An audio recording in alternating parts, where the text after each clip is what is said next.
Hey there and welcome to Not Quite So Coffee on the Not Quite So Couch, but we are Fat Man and Skeletor nonetheless. Don't know where my mug went, so we're gonna do that. Alright. Oh, that's empty. In case you were living under a rock and missed it as a movie fan, Marvel just announced the entirety of Phase 4 at a recent Comic-Con. So we got like the next 3 to 5 years all revved up and ready to go. Yeah, if you count TV shows and whatnot, we're good till like 2022 currently.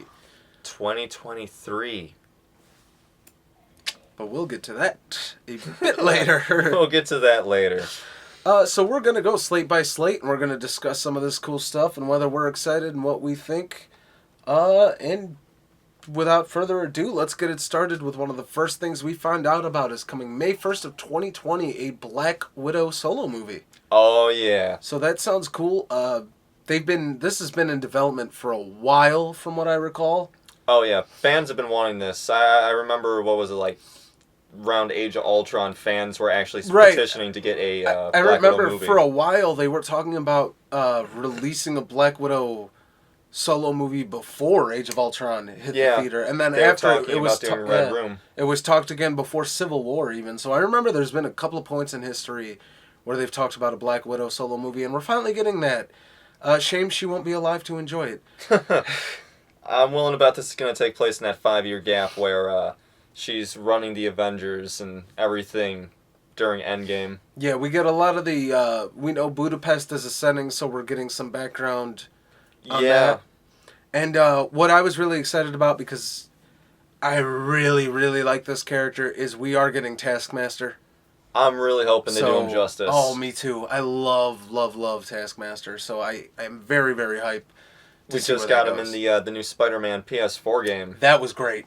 His side missions were... I got the trophy in that, and the only thing that I was stuck on for a while was Taskmaster's stuff. I don't think that was a coincidence either, because whether it's comics, video games, or movies, Marvel usually a all trigger usually little devil. Yeah.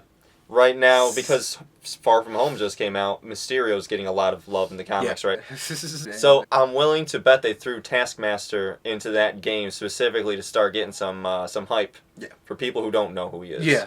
So they also walked us through a fight scene with a new character called Yelena Belova, another assassin that works for Taskmaster. And they kind of set the frame up. But either way, the Black Widow movie sounds cool. I was never hugely invested in her as a character until recently. I wasn't either, but you know what? The MCU sold me on it. Yeah. Scarlett Johansson, I went in because she was hot, but then it turns out she's actually really good at what she does, and she made the character interesting. So I think for the first movie, it's safe to say that we both give this a thumbs up. Oh, yeah. Black Widow movies can't wait to see this. Man. I want to see what Budapest finally is. I'm really interested. And again, Taskmaster. Love that Taskmaster. also sounds like that's going to be a hell of a lot of fun. And sticking in 2020, November 16th, we're getting the Eternals. I'm not sure if this is going to be a prequel or set in modern times or what, but basically... they did not give us too much on Eternals. Yeah, we have maybe 2 or 3 cast members, and that's about it. It's basically just these elder god deity things that at some point created mutants and deviants and humans. But we've seen one of them already. Ego, the living planet from Guardians of the Galaxy 2. Volume 2, yeah. He was one of their race. They were created by the Celestials. They created ultimately everything.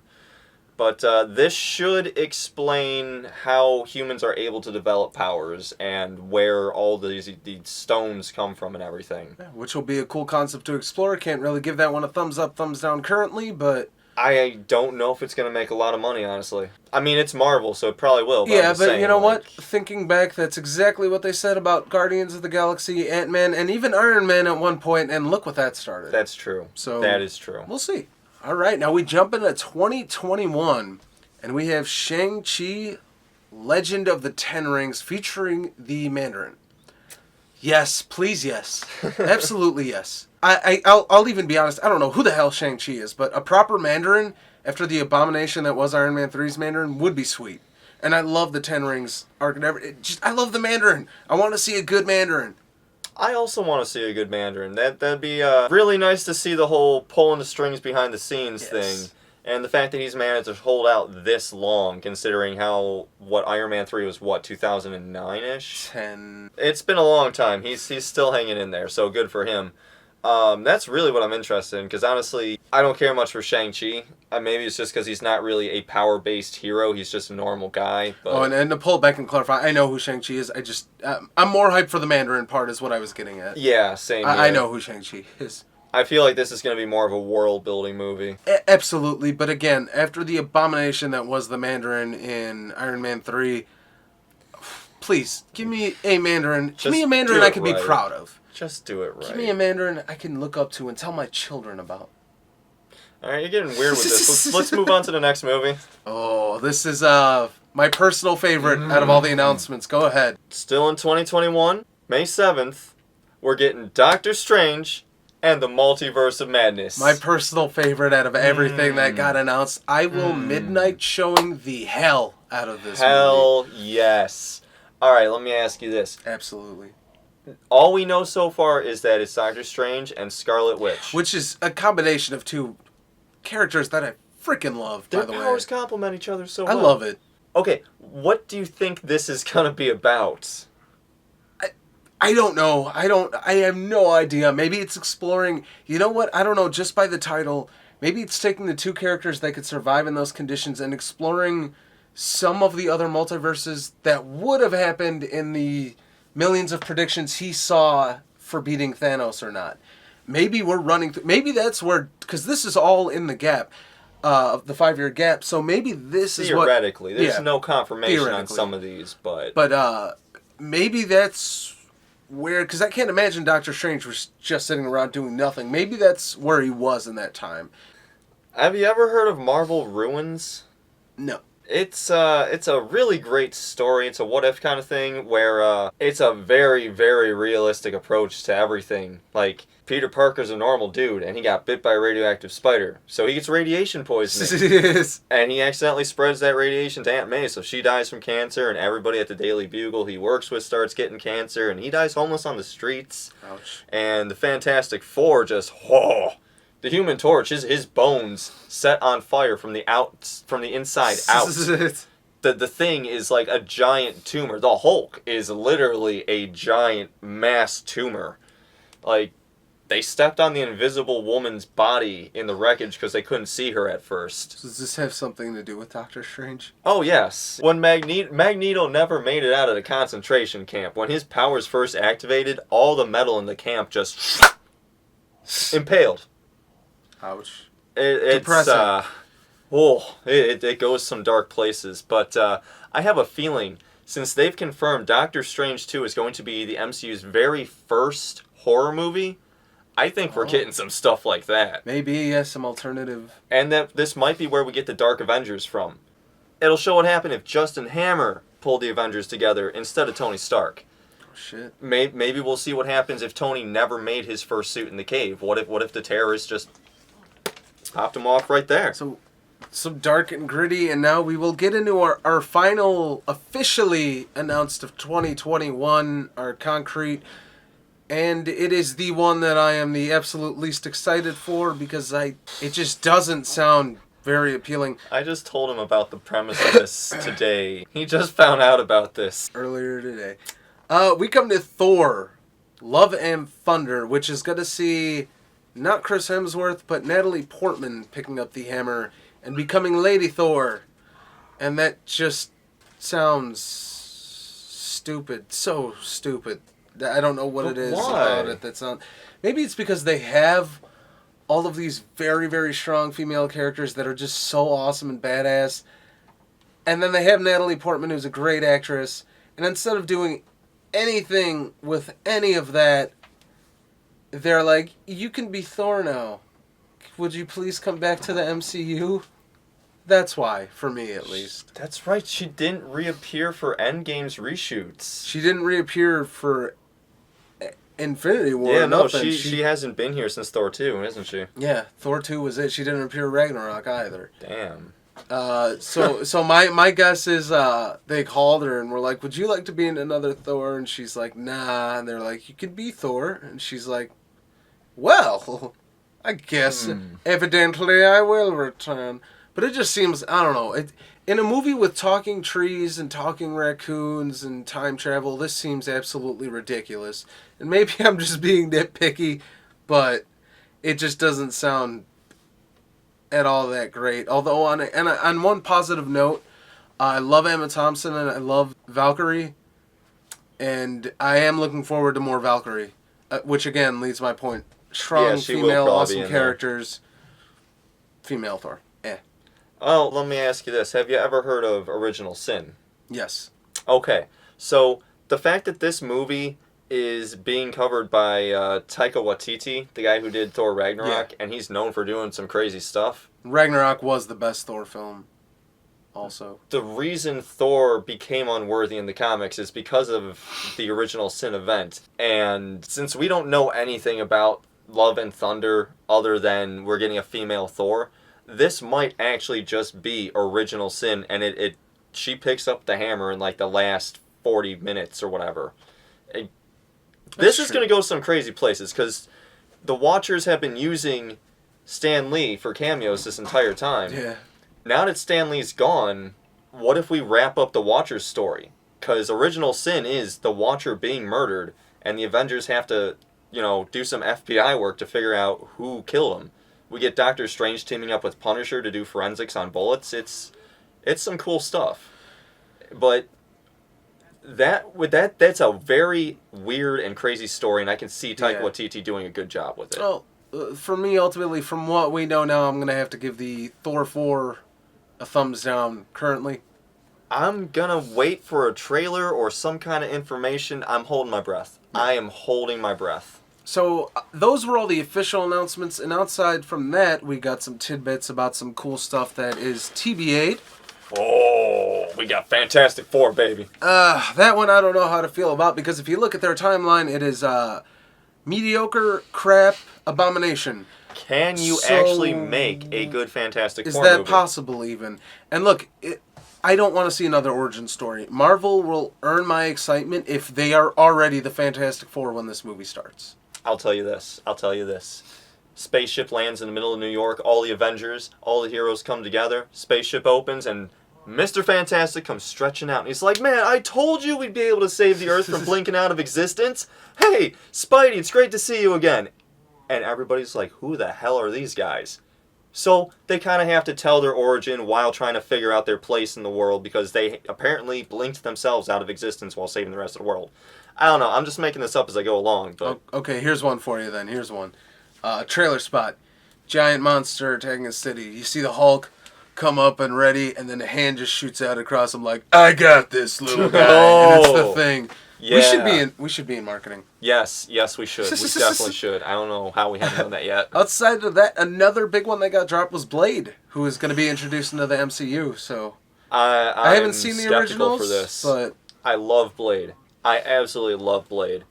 Got a couple big issues with this. He doesn't have a very big roster of enemies. You got Deacon Frost. He was the big bad guy for the very first movie.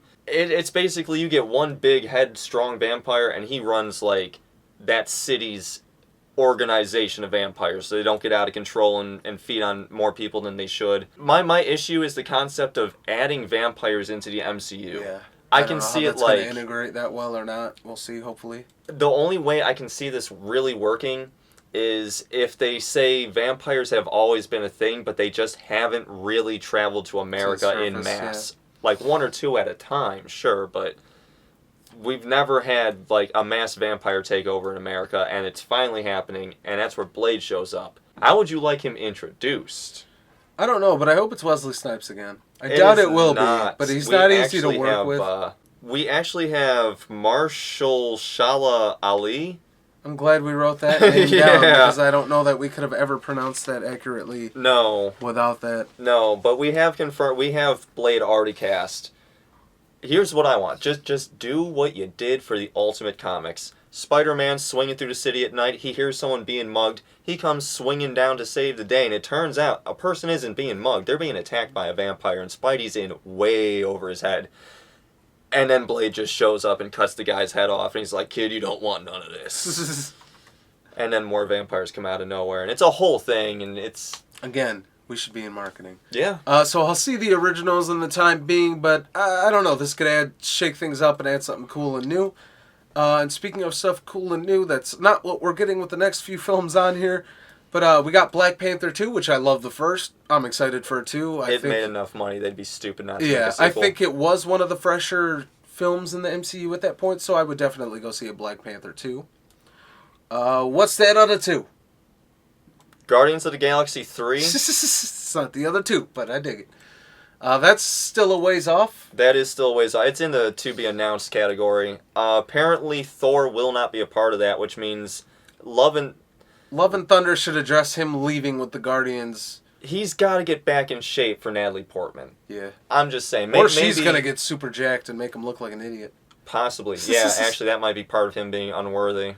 I don't know. He left with the Guardians. I want to see what happened with that, but apparently he's not going to be in this movie. Interesting. We'll be dealing with Adam Warlock. I guarantee it. But maybe the Guardians will be in Thor 4.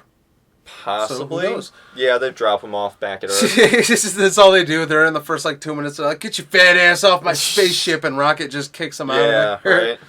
Right. We got Captain Marvel 2, which I am not excited for at all. The first one, I actually didn't hate Captain Marvel.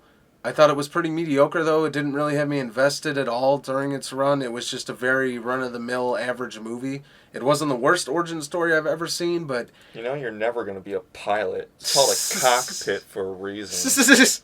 But now that the MCU... Now that the big Thanos arc is over, I don't feel obligated to go see all the movies anymore. And it's definitely going to be a selection matter of what I care about and what I don't, and this one just falls on the end of I don't care. Yeah, exactly. And finally, we come to our very last one that was teased, and that is Mutants. Because it's sexist to call them X-Men. Or something. I don't know. I actually think it's because Fox has or somebody, not Fox, because they would have just been bought out with the merger. The word mutants itself is heavily copyrighted by something or someone, I can't remember. But I know there's been issues even in the past with the actual X-Men movies talking about mutation. Yeah. And there's a limit of a certain number of times or something. But yeah, I don't know why anybody would be in a rush for more X-Men movies. It seems like we're always getting new X-Men movies. Dark Phoenix just got pulled from theaters a week or two ago, and it literally came out on DVD last Monday. Yeah, so... That's the fastest turnaround ever. Let the X-Men cool down for a while. Yeah. Just let them rest. Give them rest. So hopefully if this one does come out... I mean, I think legally they can't do anything for 2 years anyway. Sounds so the right. earliest we would see this is 2021, but hopefully they just wait till 2023 or something. Because X-Men, those poor guys just need a breather, man. That's what they need the most. They don't need a new story or a new director. They just need a breather for a minute. Well, here's the thing, though. Everything that we have a date for, that'll bring us to, 2021? Yeah, the end of 2021. That's the immediate future. Everything in the to-be-announced column can be lined up after that. Yeah. That'll bring us to 2023. Endgame takes place in 2023, which means if we stack all of these into that 5-year time gap, then by the time we actually catch up to Endgame, we can then move on from there in real time, just like we used to. But that was it for the new slate, or was it? I'm sure your observant and nerd-picky eyes have picked up on the fact that we are not talking about Loki, Hawkeye, and the Loki, Hawkeye, Falcon, and WandaVision. Winter Soldier, and WandaVision, because we just don't. I can't even bother to learn the name of it, so we obviously don't care about those shows, and we won't pay for a Disney Plus subscription. No. What did you think of the slate? What are you most excited for? What are you least excited for? Let us know. We can't wait to see what the future holds with this. We're excited. Doctor Strange. I cannot wait for Doctor Strange. I think that's easily both our number ones. But let us know. What was your favorite thing? For ZeitgeistOG, we are Fat Man and Skeletor, and that was us nerding out for close to 20 minutes. Again, still can't find my mug, so we will catch you next time.